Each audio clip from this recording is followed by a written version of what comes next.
Hello student, मैं एकता सिंह आप सभी का ज्ञान चैतन्य चैनल में बहुत बहुत स्वागत करती हूँ। आज के इस वीडियो में हम शिक्षा और शैक्षिक संस्थाएं जो कि प्राचीन भारत में कौन कौन सी शिक्षा के क्या उद्देश्य थे, उस शिक्षा को कितना महत्व प्राचीन समय में दिया जाता था और यहाँ पर शिक्षा की क्या व्यवस्था थी, तो इन सब के बारे में ये आज का टॉपिक होने वाला है। और ये जो टॉपिक है वो हमारा यहाँ पर 5th यूनिट में से होगा। तो 5th यूनिट का थर्ड यूनिट का टॉपिक है, ये थर्ड यूनिट का टॉपिक है। तो शुरू करते हैं। तो प्राचीन भारतीयों ने शिक्षा को अत्यधिक महत्व प्रदान किया था। भौतिक और आध्यात्मिक उत्थान एवं विभिन्न उत्तरदायित्वों में विधिवत निर्वाह के लिए शिक्षा को क्या माना, महत्व को स्वीकार भी उन्होंने किया कि शिक्षा बहुत इम्पोर्टेंट है और इसको हमें ग्रहण करना चाहिए। आगे देखते हैं। सुभाषित रत्न संदोह में कहा गया है कि ज्ञान जो है मनुष्य का तीसरा नेत्र है। ज्ञान क्या है? मनुष्य का तीसरा नेत्र है जो समस्त तत्वों के मूल को जानने में सहायता करता है तथा सही कार्यों को करने की विधि भी बताता है। तो यहाँ जो सुभाषित रत्न संदोह है वो ये कहता है कि ज्ञान मनुष्य की तीसरी आँख हो सकती है और वो है सभी तत्वों के मूल को जानने में सहायता करता है। और ये बात सही भी है। जब भी इंसान किसी मुसीबत में फंसता है या फिर उसको चीज़ें समझ में नहीं आती तो उसका दिमाग जो हमने शिक्षा ग्रहण की है वो उसी से क्या है, उसका हल निकाल पाता है। तो ये भी यही बात कह रहा है कि सही कार्य को करने की ये विधि बताता है, क्या? हमारी नॉलेज। आगे है। महाभारत में इस तरह से वर्णित है कि विद्या के समान नेत्र तथा सत्य के समान तप कोई दूसरा नहीं है। तो यहाँ पर जो है आंखें हमारी क्या है, विद्या के समान है, और जो सत्य है, ट्रुथ है, वो कोई तप से कम नहीं है। इसे मोक्ष साधन माना गया है। तो यहाँ पर भी इम्पोर्टेंस दिया गया है शिक्षा को। सुभाषित रत्न भंडार में कहा गया है कि जीवन की समस्त कठिनाइयों तथा बाधाओं को दूर करने वाले ज्ञान रूपी नेत्र जिसे प्राप्त नहीं वह वस्तुतः क्या हो कहलाता है, अंधा है। तो यहाँ पर सुभाषित रत्न भंडार में ये बात कही गई है कि जीवन की जितनी भी कठिनाइयाँ हैं, बाधाएं हैं, उनको दूर करने के लिए क्या काम आता है? ज्ञान ही काम आता है। अगर किसी के पास ज्ञान रूपी नेत्र नहीं है तो वो क्या हो जाएगा? अंधा माना जाता है। आगे देखते हैं। प्राचीन भारतीयों का यह दृढ़ विश्वास था कि शिक्षा द्वारा प्राप्त एवं विकसित की गई बुद्धि ही मनुष्य की वास्तविक शक्ति है। तो यहाँ पर प्राचीन भारतीयों का ये विश्वास था, बहुत दृढ़ विश्वास था कि शिक्षा द्वारा ही प्राप्त एवं विकसित की गई बुद्धि ही मनुष्य की क्या है, वास्तविक बुद्धि है। आगे देखते हैं। तो विद्या के विधिवत उपयोग बताए गए हैं, मतलब विद्या जिसके पास है वो उसका उपयोग कहाँ कहाँ कर सकता है। तो माता के समान ये रक्षा करती है, क्या?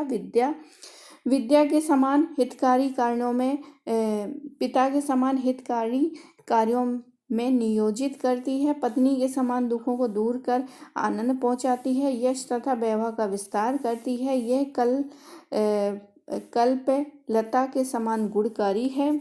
आगे है। विद्या विनय प्रदान करती है। विनय से पात्रता यानी निपुणता आती है और पात्रता से व्यक्ति क्या हो जाता है? धनी हो जाता है। धन से धर्म तथा अंतोगत्वा सुख की प्राप्ति होती है। विद्या रूपी धन को ना कोई चुरा सकता है। ये बहुत इम्पोर्टेंट है कि जिसके पास विद्या है उसका जो धन है वो विद्या है, और विद्या जैसे धन को ना कोई चुरा सकता है, ना कोई बांट सकता है, ना राजा छीन सकता है। यदि ब्राह्मण भी यदि विद्या रहित है तो वो शूद्र के समान है। तो यहाँ पे प्राचीन भारत में कहा गया है कि अगर ब्राह्मण के पास उसके पास विद्या नहीं है तो वो क्या है, एक शूद्र के समान ही माना गया है। विद्या से विहीन व्यक्ति वस्तुतः पशु तुल्य है। तो एक जगह कहा गया है कि जो विद्या है जिसके पास, उससे जो बुद्धि डेवलप होती है तो वास्तव में वही बुद्धि उसकी वास्तविक होती है, बल्कि उससे पहले की जो बुद्धि होती है वो पशु तुल्य होती है। आगे शिक्षा के प्रमुख उद्देश्य के बारे में देखें तो यहाँ पर शिक्षा का क्या उद्देश्य होता था उस समय? चरित्र का निर्माण करना, चरित्र का निर्माण करना, व्यक्ति के सर्वांगीण विकास मतलब उसका मानसिक, शारीरिक हर तरीके से क्या है विद्या उसका विकास करती थी। नागरिक एवं सामाजिक कर्तव्यों को का ज्ञान होना चाहिए, मतलब समाज में किस तरह से हमें व्यवहार करना चाहिए, कौन सा व्यवहार नहीं करना चाहिए, ये सारी की सारी हमें विद्या द्वारा ही हमें क्या है सिखाया जाता है या हमें सीखने को मिलता है। और फिर हम उसी तरह से व्यवहार करते हैं और हम समाज में क्या है प्रतिष्ठित व्यक्ति कहलाते हैं। और जब हम वैसा व्यवहार नहीं करते तो समाज में हमें विरोध का सामना भी करना पड़ता है। तो ज्ञान ही एक ऐसा उद्देश्य है जिसके कारण नागरिक और सामाजिक कर्तव्यों का हमें ज्ञान हो पाता है। सामाजिक सुख और कौशल में वृद्धि होती है। जब हमारे पास विद्या होती है तो सामाजिक सुख और कौशल में वृद्धि हो जाती है। सांस्कृतिक का संरक्षण एवं प्रसार होता है। जो हमारी संस्कृति है तो हम उसको क्या करते हैं सजो के रखते हैं और आगे वाली पीढ़ी को भी वही चीज़ फॉरवर्ड करने के लिए तैयार रहते हैं। तो एक सांस्कृतिक का संरक्षण एवं प्रसार करने का जो कार्य है वो विद्या का ही उद्देश्य है। निष्ठा एवं धार्मिकता का संचार करना, तो निष्ठा होनी चाहिए, हमें सिखाती है विद्या की निष्ठावान रहो और धार्मिकता का संचार करवाती है। अब हम यहाँ पर बात करेंगे शिक्षा के पाठ्यक्रम। तो शिक्षा के पाठ्यक्रम प्राचीन भारत में क्या थे, तो ऋग्वैदिक अथवा पूर्व वैदिक काल में शिक्षा का उद्देश्य क्या है वैदिक साहित्य थे। वैदिक साहित्य मतलब वही जो हमारे वेद हैं चार, उन्हीं को क्या है पढ़ा जाता था और उनको ही कंठस्थ किया जाता था। और आगे देखते हैं पवित्र वैदिक ऋचाओं के अतिरिक्त इतिहास, पुराण तथा नारा शंसी गाथाएं एवं खगोल विद्या, ज्यामिति, छंद शास्त्र आदि भी अध्ययन के विषय हैं। और वैदिक साहित्य का अध्ययन जो किया जाता था वो 9 से 10 वर्ष की आयु में किया जाता था और यही क्या है उपनयन का भी यही समय होता था। आगे देखते हैं, ये तो हो गए वैदिक के समय के। अब उत्तर वैदिक काल में देखें पाठ्यक्रम तो क्या होता था, ब्राह्मण ग्रंथ लिखे गए और यही उद्देश्य शिक्षा के क्या सब्जेक्ट बन गए। मतलब पहले हम वेद पढ़ते थे लेकिन अब हम ब्राह्मण ग्रंथ लिखे जा चुके थे और यहाँ पर क्या है उनका भी अध्ययन किया जाता था। उपनिषद तथा सूत्रों के गुणों में वैदिक मंत्रों के शुद्ध आचरण पर बल दिया गया। पद पाठ, कर्म पाठ, जटा पाठ, धन पाठ आदि विधियों का क्या किया जाता था यहाँ पर प्रचलित किया जाता था। किसके लिए, मंत्रों के शुद्ध उच्चारण पर बल देते थे। तो यहाँ पर चूँकि यहाँ पर जो सारी की सारी विद्या है वो कंठस्थ होती थी, इसलिए क्या है उच्चारण बहुत इम्पोर्टेंट होता था। शुद्ध उच्चारण करना, शुद्ध बोलना, ये सारी के सारे हमारी प्राचीन भारत के शिक्षा की ही देन थी। आगे है वैदिक साहित्य के अध्ययन को सरल बनाने के लिए 6 वेदांगों की रचना की, जिसमें शिक्षा, कल्प, व्याकरण, निरुक्त, छंद और ज्योतिष, ये सारी के सारे क्या है 6 वेदांग हैं, ताकि जो वैदिक साहित्य है उसको क्या है सरलीकृत या फिर सरल उसमें समझा जा सके। आगे है सूत्र युग आते आते वैदिक साहित्य का अध्ययन क्या हो गया, कम हो गया और दर्शन, धर्मशास्त्र, महाकाव्य, व्याकरण, खगोल विद्या, मूर्ति कला, वैदक, पोत यानी कि जहाज निर्माण करने की का भी अध्ययन किया जाने लग गया था। अब आगे बात करेंगे यहाँ पर कि इस युग में स्नातक वेदों तथा 18 शिल्पों में निपुण होते थे।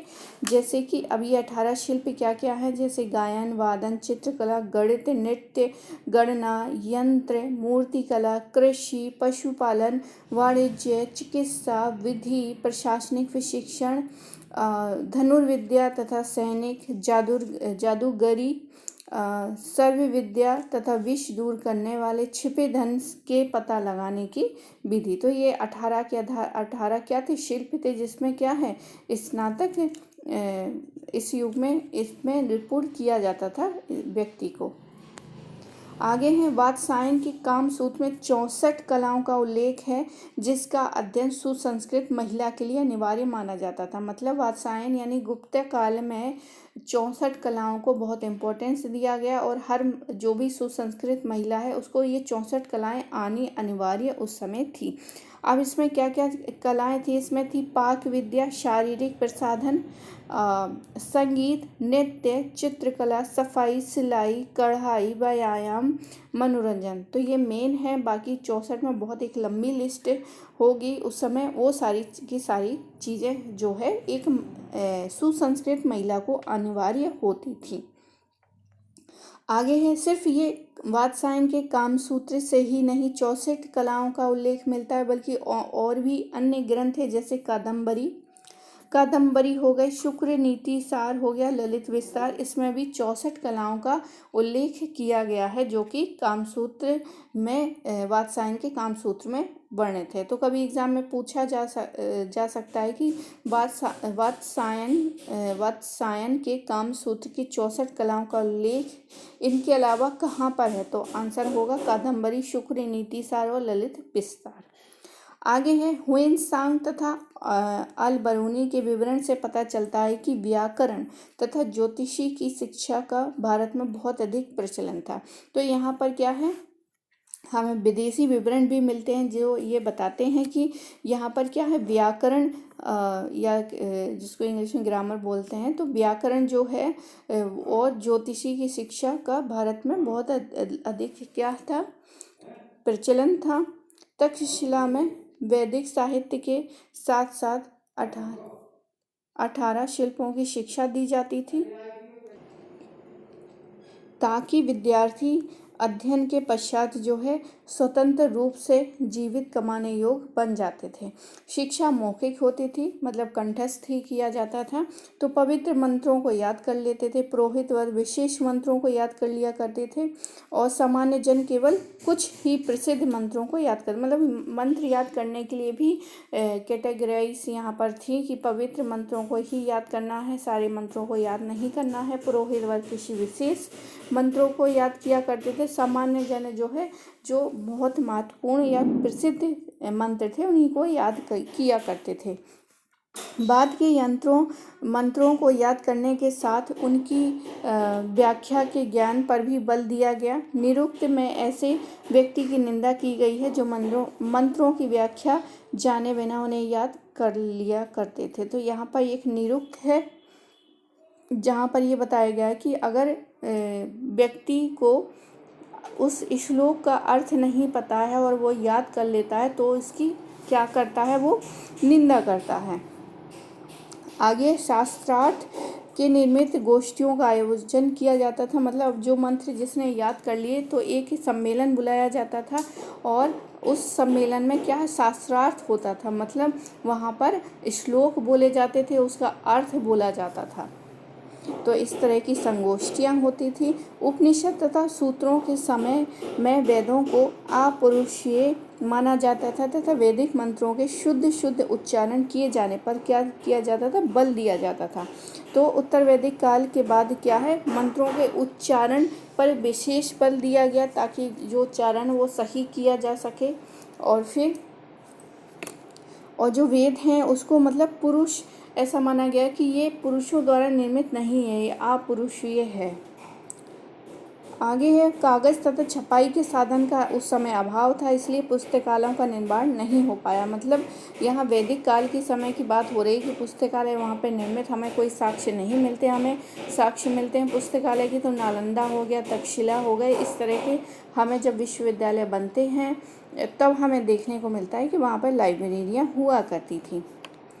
मौखिक शिक्षा ही सबसे सरल साधन थी, मतलब जब लाइब्रेरी नहीं थी तो हम कैसे, मतलब आचार्य ने बोला और हमने क्या कर लिया, उसको उस मंत्र को क्या किया, दिन भर उसको याद किया, रिवीजन किया, कंठस्थ किया और फिर हम इस तरह से उस विद्या को हम ग्रहण कर पाते थे। तो कंठस्थ करके और मौखिक रूप से ही, कोई लिखने का झंझट नहीं, कोई पेन का झंझट नहीं, कोई पेपर का भी झंझट नहीं। तो इन सबसे क्या थे, उस समय ये सारी चीज़ें नहीं थी, सिर्फ हमें याद करना होता था ये सारी चीज़ें थी। विद्वानों वही माना जाता था जिसकी जीवा पर समस्त विद्याएं रटी हुई होती थी। तो उस समय विद्वान वही है जिसकी मुंह पर सारे के सारे मंत्र रटे हों, उसका अर्थ अच्छे से क्या है उसको ज्ञात हो, तो वही क्या कहलाता था, विद्वान कहलाता था। अब यहाँ पर प्राचीन भारतीय शिक्षा पद्धति का मुख्य तत्व क्या है, गुरुकुल व्यवस्था। यानी कि जो विद्यार्थी है वो अपने घर में रहकर पढ़ाई नहीं कर सकता था, उसके लिए उसको गुरुकुल में यानी कि गुरु के घर जो है जाने की व्यवस्था की गई थी। तो यहाँ पर गुरुकुल व्यवस्था थी। विद्यार्थी अपने घर से दूर गुरु के घर पर ही निवास किया जाता था और वहीं पर शिक्षा प्राप्त करते थे। जैसे हम महाभारत में देखते हैं कि कौरव और पांडवों को लेकर जो है वो अलग जाते हैं, गुरुकुल में जाते हैं और वहीं पर शिक्षा प्राप्त करते हैं। कभी कभी ये शिक्षा जो है केंद्रों से संबंध यानी छात्रावास में निवास करते थे। तो मतलब जो अब जैसे कौरव पांडवों का हमने उदाहरण लिया महाभारत में, तो उनके लिए वहाँ गुरु के घर में अलग से आवास बनाए जाते थे, जिसको क्या है आज की संज्ञा में हम छात्रावास कहते हैं। तो वहाँ पर क्या है बच्चे रहा करते थे छात्रावास में। इस प्रकार अंतेवासी या आचार्य कुलवासी उनको कहा जाता था। विद्यार्थी को गुरु अब यहाँ पर क्या है, विद्यार्थी क्या है गुरु से पहले उठ जाएगा और गुरु के सोने के बाद ही विद्यार्थी क्या है सोने के लिए जाएगा।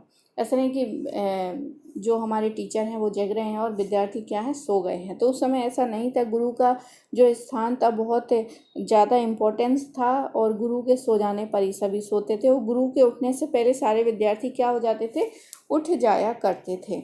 गुरु की सेवा करना एक परम कर्तव्य था। सेवा के बदले गुरु विद्यार्थी के व्यक्तिगत ध्यान रखा करता था। मतलब ये गुरु का ही ये एक उद्देश्य या कर्तव्य ये था कि उसके व्यक्तिगत मतलब पर्सनली ध्यान रखा जाता था कि उसके जो व्यवहार है वो किस प्रकार से, उसके व्यवहारों को नियंत्रण कर लिया जाता था और एक नई दिशा में जिस तरह से मोड़ना हो उस तरह से मोड़ने का प्रयास किया जाता था। गुरु के चरित्र तथा आचरण का शिष्य के मस्तिष्क पर सीधा प्रभाव पड़ता था। जब विद्यार्थी गुरुकुल में रहता था तो टीचर के संपर्क में, तो टीचर जैसा है वैसे ही उसके विद्यार्थी हो जाया करते थे। तो परिवार के वातावरण से दूर रहने के कारण उसमें आत्मनिर्भरता की भावना क्या हो जाती है, विकसित हो जाती है। क्या हो जाती है, आत्मनिर्भरता की भावना विकसित हो जाती है। इसमें अनुशासन की प्रवृत्ति का भी उदय होता है। शिक्षा के केंद्र नगरों में तथा अग्रहारों में भी हुआ करते थे। तो शिक्षा के केंद्र जो है नगरों में भी होते थे, सिटी में। और एक अग्रहार वो भूमि होती थी जो ब्राह्मणों को दी जाती थी और ब्राह्मण इसका उपयोग शिक्षा प्रदान करने के लिए इसका उपयोग करते थे। वहाँ पर गुरुकुल बनाते थे, वहाँ पर छात्रावास बनाया करते थे और वहाँ पर क्या शिक्षा का प्रसार किया करते थे। तो अग्रहार जो है गुप्त काल में अग्रहार भूमि ब्राह्मणों को दिया जाता था। तक्षशिला के अध्यापक जो है वो राजधानी में ही रहा करते। तो यहाँ पर एक वो है कि तक्षशिला जो है वहाँ के जो आचार्य चाणक्य थे वो राजधानी में ही रहा करते थे। अब हम यहाँ पर मठ की बात कर लेते हैं। ऐसे संस्थान जहाँ गुरु अपने शिष्यों को शिक्षा, उपदेश इत्यादि प्रदान करते थे। इसके द्वारा शिक्षा मुख्यतः आध्यात्मिक होती थी।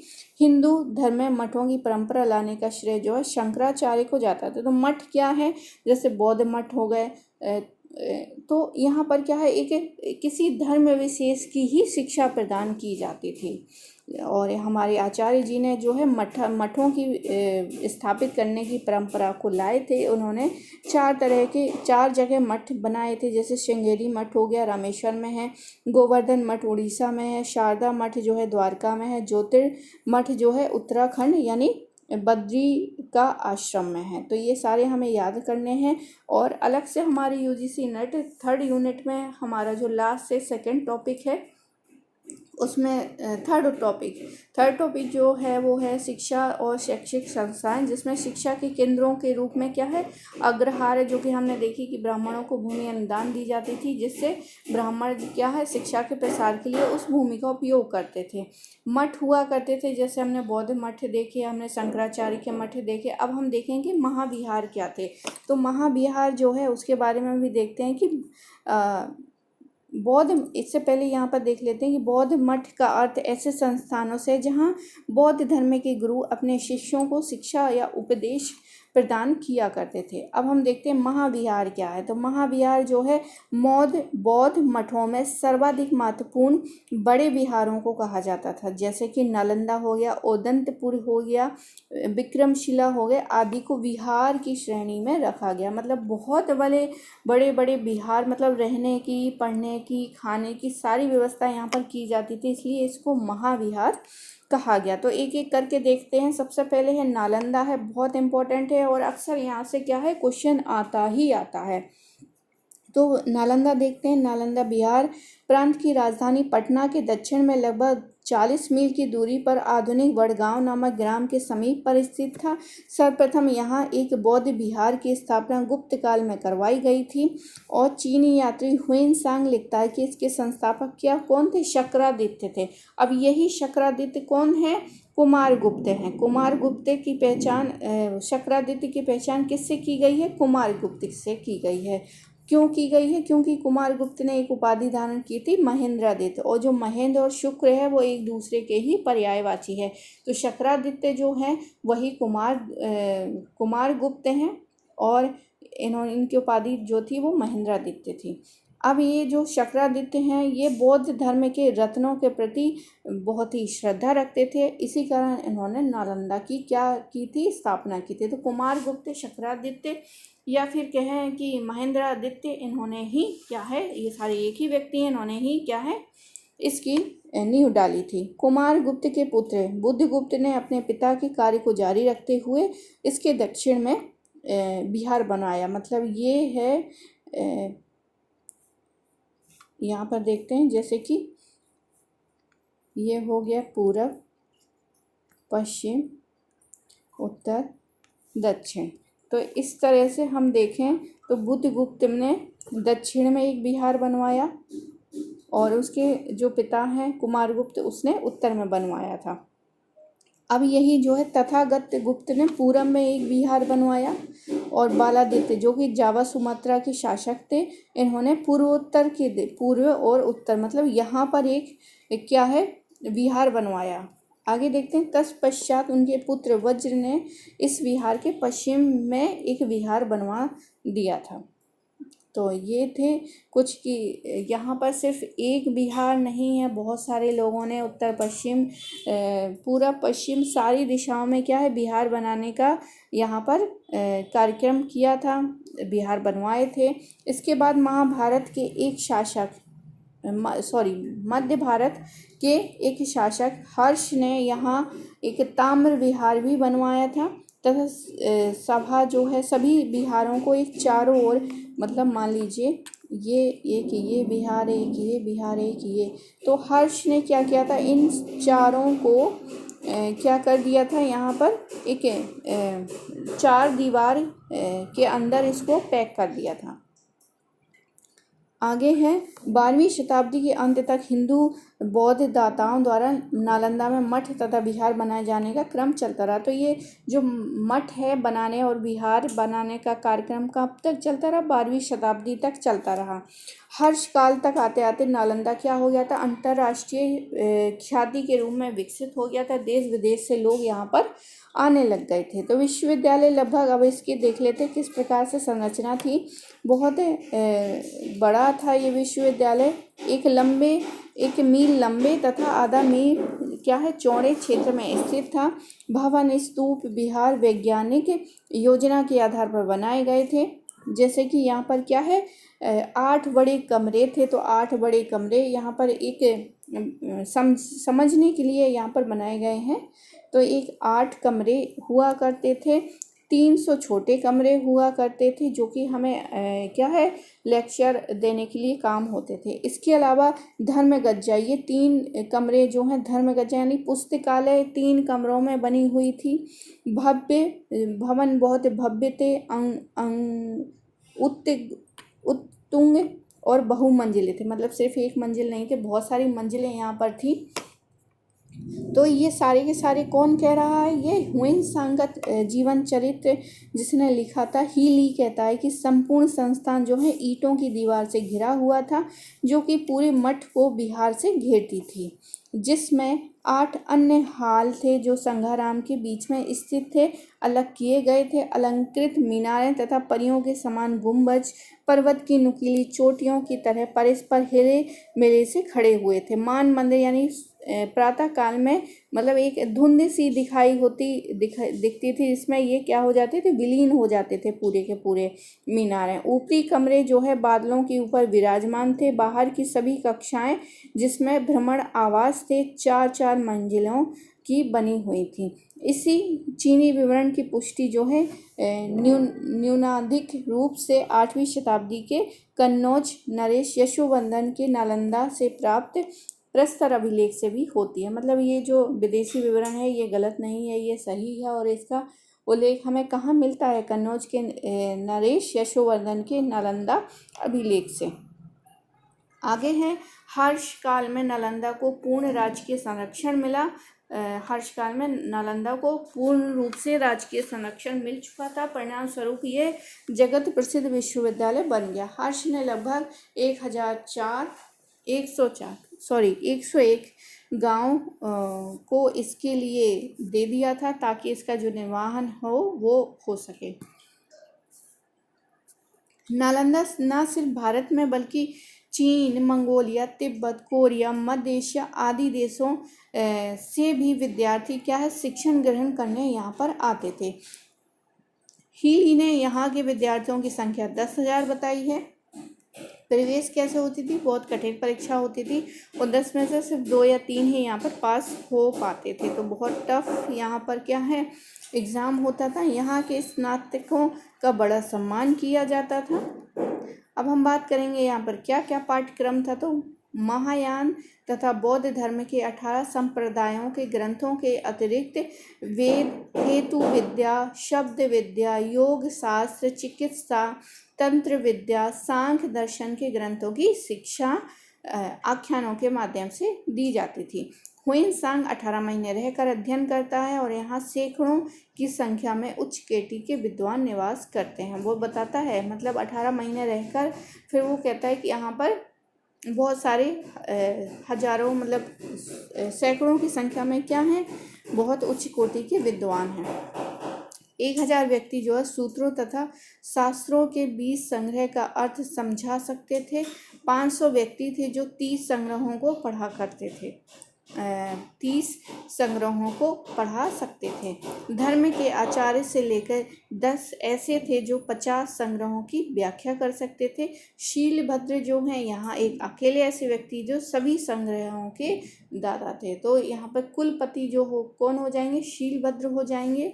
तो ह्वेन सांग जिस समय ह्वेन सांग आया था उस समय क्या है शीलभद्र यहाँ पर नालंदा विश्वविद्यालय के कुलपति थे।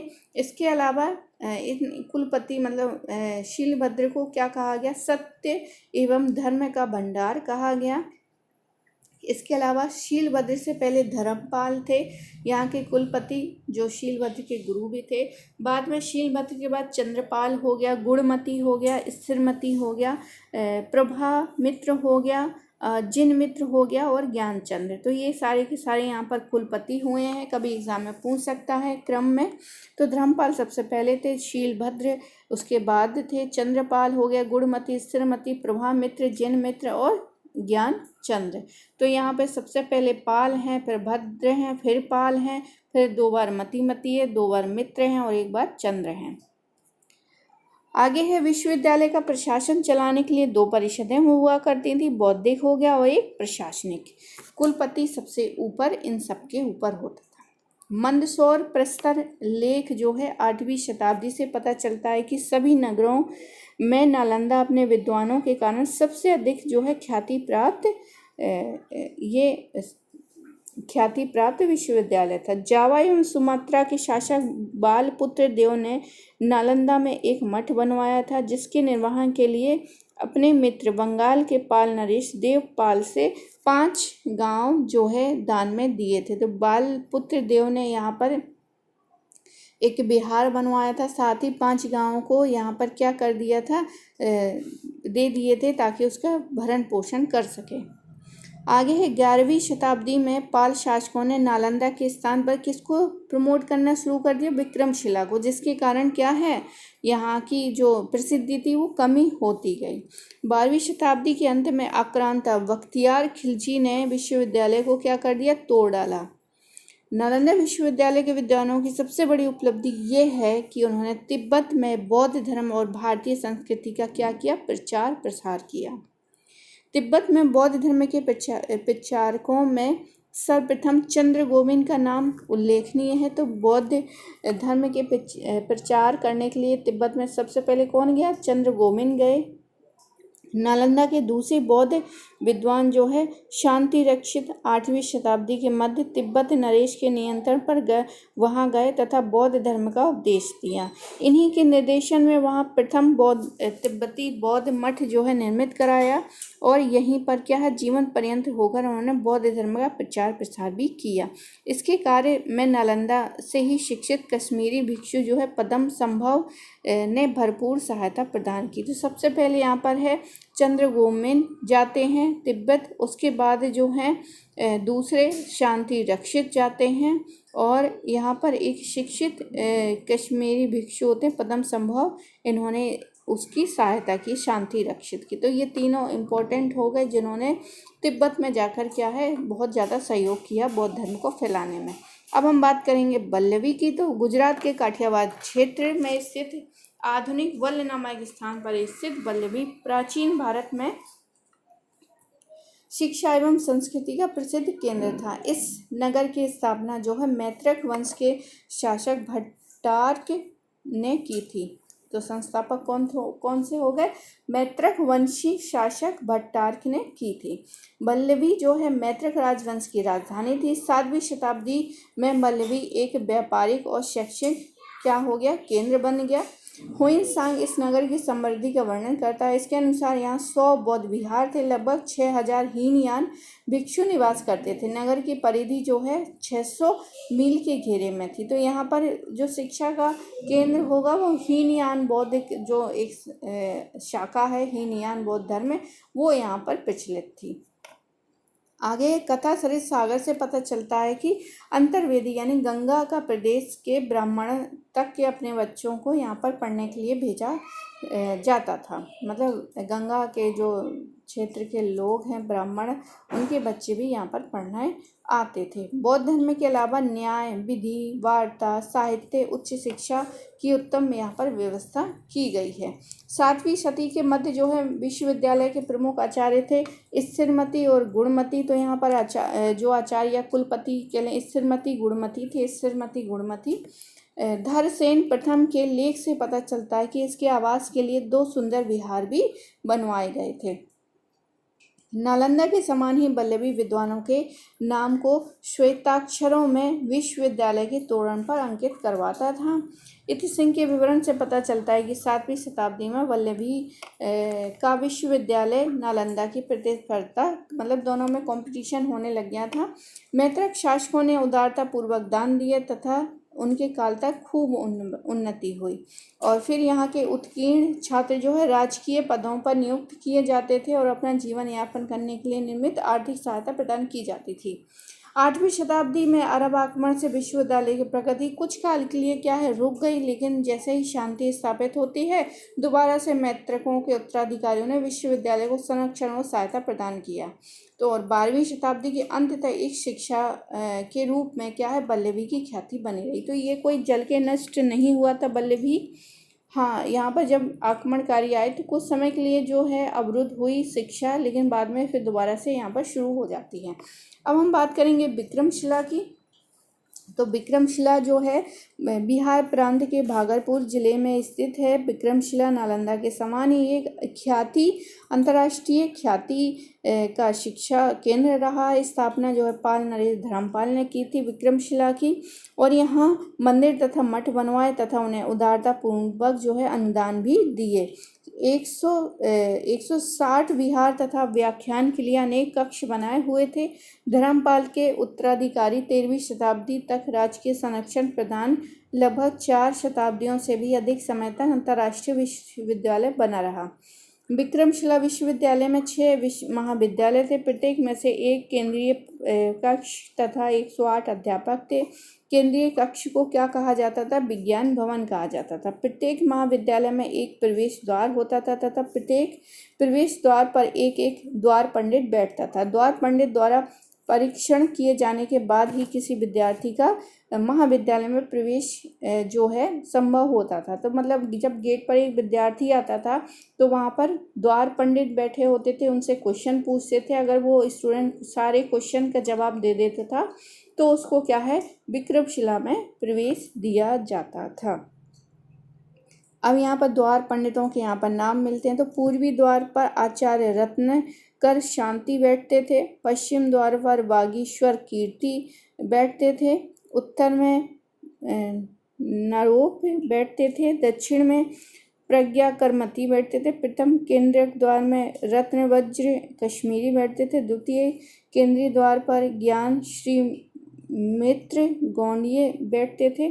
तो ये द्वार पंडित हैं जो कि दरवाजे पर बैठा करते थे, विद्यार्थियों से क्वेश्चन पूछा करते थे ताकि उनका स्तर पता चल सके, और फिर ये द्वार पंडित ही डिसाइड करते थे कि कौन सा स्टूडेंट जो है वो अंदर जाएगा। आगे है विश्वविद्यालय के अध्ययन के विशेष विषय व्याकरण, तर्कशास्त्र, मीमांसा, तंत्र विधि आदि थे। यहाँ का पाठ्यक्रम नालंदा के समान विस्तृत नहीं था। आगे आचार्यों में दीपकर श्री ज्ञान का नाम जो है उल्लेखनीय है। ये जो है हीनयान, महायान, वैशेषिक और तर्क शास्त्र के विद्वान थे और तिब्बती बौद्ध धर्म के महान लेखक थे। इसके अलावा 11वीं शताब्दी में तिब्बती नरेश चनचुब के नियंत्रण में तिब्बत गए थे। कौन? दीपकर श्री ज्ञान। उन्होंने बौद्ध धर्म के सुधार में महत्वपूर्ण योगदान दिया था। आगे है अभयंकर गुप्ता। यहाँ ये भी आचार्य रहे हैं 12वीं शताब्दी के, और ये तंत्रवाद के महापंडित थे। अन्य विद्वानों में मतलब कुछ अन्य विद्वान थे: ज्ञानपाद, वैरोचन, रक्षित, जेतारी, रत्नाकार, शांति, ज्ञानश्री, मित्र, रत्नवज्र, तथागत और रक्षित आदि नाम हैं। 12वीं शताब्दी में लगभग 3000 विद्यार्थी यहाँ शिक्षण ग्रहण करते थे। अधिकांश तिब्बत के थे। तिब्बती छात्रों के आवास के लिए विश्वविद्यालय में एक विशिष्ट अतिथि गृह बनवाया गया था। विश्वविद्यालय का प्रबंध चलाने के लिए मुख्य संघाध्यक्ष की देखरेख में एक परिषद थी, जिसके सदस्य विभिन्न प्रशासनिक कार्य जैसे नवागंतुकों की दीक्षित करने, नौकरियों की व्यवस्था करने और उनकी देखभाल करने, खाद्य सामग्री तथा ईंधन के लिए आपूर्ति करना, मठ के कार्यों का आवंटित आदि को संपन्न किया करते थे। शैक्षणिक व्यवस्था जो है 6 द्वार पंडितों की समिति द्वारा ही संचालित होती थी। तारानाथ के विवरण से ज्ञात होता है कि पाल शासक जो है नालंदा विश्वविद्यालय के कार्यों की देखरेख करने के लिए विक्रमशिला के आचार्यों को नियुक्त किया करते थे। तिब्बती स्रोतों से पता चलता है कि जेतारी तथा रत्नवज्र ने पाल शासकों महिपाल तथा कनक के हाथों से उपाधियां भी प्राप्त की थी। अब यहाँ स्नातकों को पंडित कहा जाता था, उपाध्याय को महापंडित, और जो आचार्य है वो उच्चतर श्रेणी उपाधियों को दिया जाता था, आचार्य की उपाधि। आगे नालंदा के समान ही इस विश्वविद्यालय का मुख्य कार्य जो है तिब्बत में भारतीय सभ्यता का प्रसार करना था। 1203 में आक्रांत बख्तियार खिलजी ने नालंदा में भी उसने तोड़ फोड़ की और विक्रमशिला में भी तोड़ फोड़ की। क्योंकि वो इनको दुर्ग समझता था। उनको लगता था यहाँ पर कोई धन है, यहाँ पर छिपा होगा और जिससे वो प्राप्त कर लेंगे।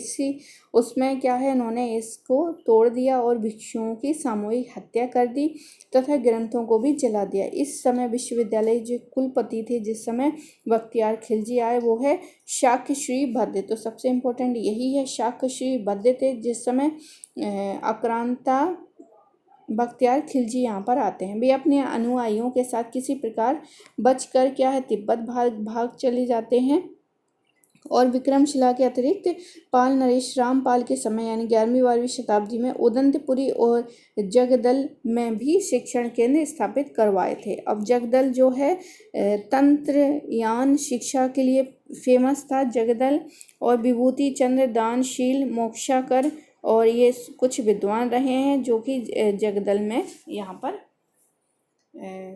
यहाँ के विद्वान थे। तो आई होप आपको ये वाला टॉपिक आपको समझ में आया होगा, और समझ में आया तो प्लीज़ लाइक करें, शेयर करें और सब्सक्राइब करें। ये वाला जो टॉपिक है आपको पेपर 1 में भी काम आएगा और जो हिस्ट्री के स्टूडेंट हैं उनको पेपर 2 में भी काम आएगा। तो पसंद आए तो प्लीज़ लाइक करें, शेयर करें और सब्सक्राइब करें। पूरा वीडियो देखने के लिए आप सभी का बहुत बहुत धन्यवाद। मिलते हैं एक और वीडियो के साथ।